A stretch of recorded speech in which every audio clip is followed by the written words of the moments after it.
pernah mempunyai anak sebelumnya. Bab 770.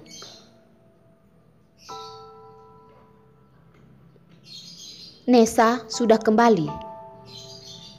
Baru saja melangkah masuk ke dalam, tiba-tiba terdengar suara yang masih segar memanggil Vanessa. Dia melihat ke sisi kanan asal suara itu dan melihat bahwa kakek datang kepadanya di antara para pengawalnya. Dia bergegas menemuinya. "Kakek, sudah larut. Mengapa kamu belum istirahat? Apakah Miguel yang mengantar kamu pulang?" Kakek Darmawan tidak menjawab pertanyaan apapun. Mata tajamnya jatuh ke wajah Vanessa dan menatapnya dengan teliti. "Ya, kakek." Vanessa meresponnya dengan suara yang kecil. Tidak berani menatap tatapan kakeknya. Dia sedikit menundukkan kepalanya. "Kamu dan dia harusnya punya anak saja." Kakek Darmawan tiba-tiba berkata seperti itu. Vanessa yang mendengarnya hatinya bergetar. Vanessa membuka mulutnya beberapa kali sampai akhirnya dia baru bisa mengeluarkan suara. "Kakek, apakah kamu tahu apa yang sedang kamu bicarakan?" Statusnya dengan Miguel sekarang hanya sebagai tunangannya. Mereka malah sudah tidak sabar menginginkan anak darinya. Ada apa dengan mereka? Masih ada 3 bulan lagi dan tahun ini akan berakhir. Pada akhir tahun ini, aku berharap untuk mendengar kabar baik dari kalian. Kakek Darmawan memberi perintah secara langsung. "Kakek, baik Miguel maupun aku belum menikah. Apakah kamu ingin aku punya anak untuknya? Apakah ini aturan keluarga Sentul kita? Atau kamu pikir aku hanya alat untuk membantu keluarga Sentul berkembang?" Setelah itu Vanessa menggigit bibirnya. Hanya dengan cara ini dia bisa membiarkan dirinya tahu bahwa dia masih hidup. Kakek Darmawan menghela napas dan menyentuh kepalanya dengan tangannya. "Bocah bodoh. Kamu tahu, kakek melakukan semuanya demi kebaikanmu." "Hah, apakah itu untuk kebaikanku?" Dengan segala hormat pada kebodohannya, dia tidak mengerti apa yang dia lakukan untuknya. Orang tuanya meninggal lebih awal dan dia tumbuh bersama kakeknya ketika dia masih muda.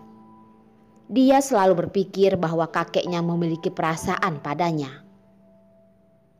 Sampai 2 tahun yang lalu, ketika bibi dan pamannya menawarkan untuk menunangkannya dengan pria yang sama sekali tidak dicintainya, kakeknya langsung setuju. Pada saat itu, dia tahu bahwa di mata keluarga Sentul tidak ada hubungan keluarga sama sekali. Di mata mereka hanya ada keuntungan. Menurut mereka, dia yang tidak memiliki ayah dan tidak punya ibu dibesarkan oleh mereka. Dia harus mematuhi mereka dan taat pada mereka. Tapi tidak diduga, dia menolak. Dia memberontak. Dia tidak bersedia mendengarkan apapun yang mereka persiapkan untuknya. Ketika Vanessa menolak untuk menikahi orang yang mereka tunjuk untuk dinikahinya, keluarga Sentul menatapnya satu demi satu, berharap untuk menelannya. Tetapi untungnya, lelaki tua di depannya berpikir bahwa dia pantas mendapatkan lelaki yang lebih baik. Jadi dia menghentikan mereka dan membiarkannya melarikan diri untuk sementara waktu. Segera setelah itu, mereka melamar kembali. Tetapi untungnya kali ini, Miguel memiliki hak untuk melindunginya, sehingga dia dapat melarikan diri sekali lagi. Miguel berkata bahwa dia ingin berkabung untuk ibunya yang sudah meninggal selama 3 tahun. 3 tahun kamu tidak bisa menikahinya, tapi kamu harusnya bisa membantunya dengan melahirkan seorang anak untuknya. Kakek Darmawan memegang tangannya Vanessa. Nak, kakek tidak punya banyak hari. Jika kamu tidak punya kakek untuk melindungimu, kamu akan kehilangan Miguel. Bagaimana kamu akan hidup di masa depan? Kakek, Miguel tidak akan. Kamu berani bilang dia mencintaimu? Kakek Darmawan menyela Vanessa dan berkata dengan penuh semangat. Anakku, kakek juga seorang lelaki. Tahu apa yang dipikirkan lelaki dalam hati mereka. Dia bertunangan denganmu hanya untuk meminjam kekuatan keluarga Sentul kita. Apa yang dipikirkan Miguel di dalam hatinya, hati Vanessa tahu dengan sangat jelas. Ketika mereka berdua mengatakan semuanya dengan jelas. Miguel memiliki seorang gadis yang dia sukai di hatinya. Dan hatinya juga menyembunyikan orang yang dia sukai. Tidak ada yang bisa berharap orang lain jatuh cinta pada dirinya sendiri. Kakek Darmawan berkata lagi, begitu dia mandiri, sekali kamu tidak berguna baginya, dia dapat menendangmu kapan saja. Nah, kamu ingin tetap bersamanya dengan baik, hanya memberinya anak. Jika tidak, kakek, bukankah kamu memaksaku? Tolong, biarkan aku memilih sendiri. Dia pernah punya anak, tetapi anak itu meninggal dalam perutnya. Tidak ada yang tahu tentang itu kecuali dia, termasuk ayah dari anak itu. Kakek memikirkan semuanya ini untuk kebaikanmu. Pikirkan tentang hal ini dan beri aku jawaban besok. Setelah itu, lelaki tua itu menutupi dadanya dan terbatuk-batuk. Vanessa ingin menopangnya, tetapi dia melambaikan tangan. Kembalilah ke kamarmu lebih awal dan istirahatlah. Pikirkan tentang apa yang dikatakan kakek kepadamu. Kakek? Vanessa melototinya dan menyaksikan kakek dibawa pergi oleh para pengawal. Saking terlalu sering disakiti hatinya, sudah tidak tahu apa itu rasa sakit. Seorang pria yang makan makanan dan menganggur selalu tidak tahu berapa kilogram beratnya. Mengetahui bahwa kakek tidak dalam kesehatan yang baik, dia selalu membuat orang tuanya marah. Vanessa, apa isi hatimu sebenarnya? Tiba-tiba dari belakang keluar suara yang sangat misterius. Vanessa berbalik dan melihat kakek Darmawan berdiri tidak jauh di belakangnya.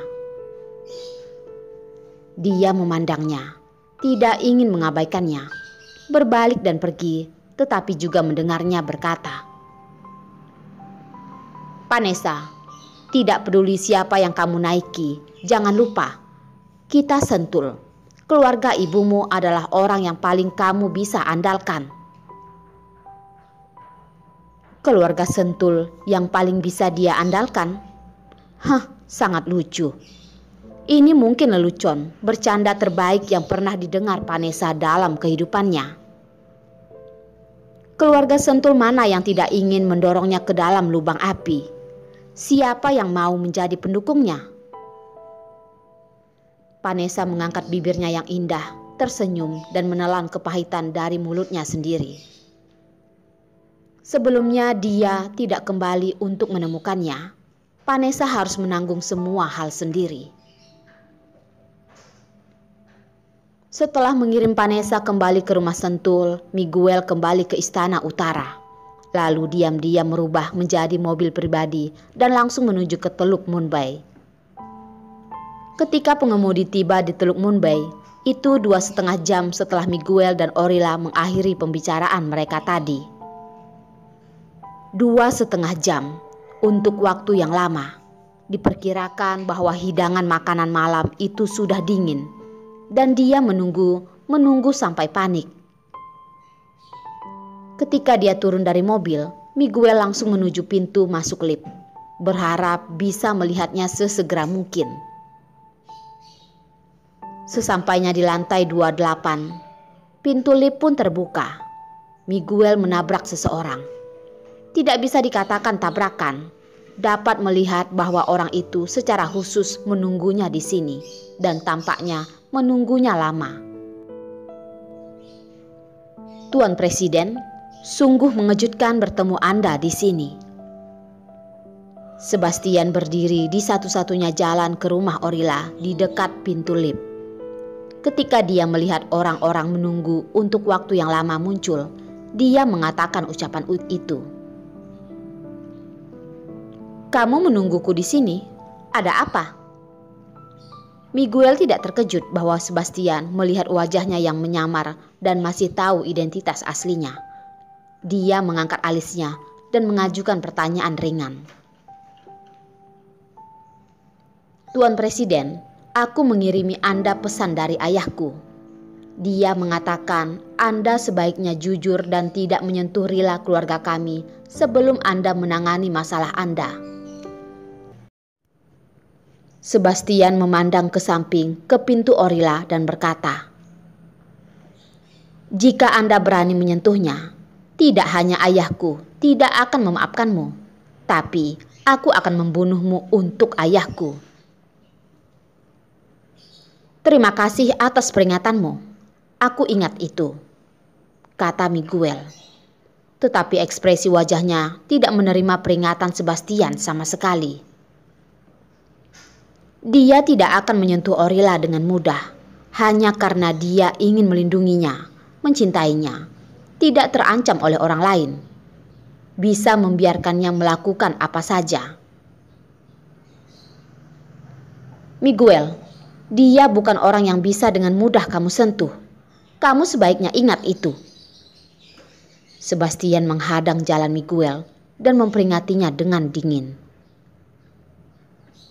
"Sebastian, aku juga memberitahumu bahwa Orilla hanya akan menjadi wanitaku dalam hidup ini. Tidak ada yang bisa mengubahnya. Kamu sebaiknya mengingat kata-kataku itu." Miguel menatap langsung pada Sebastian. 2 orang, 4 mata yang galak bertabrakan. Api pun menyala.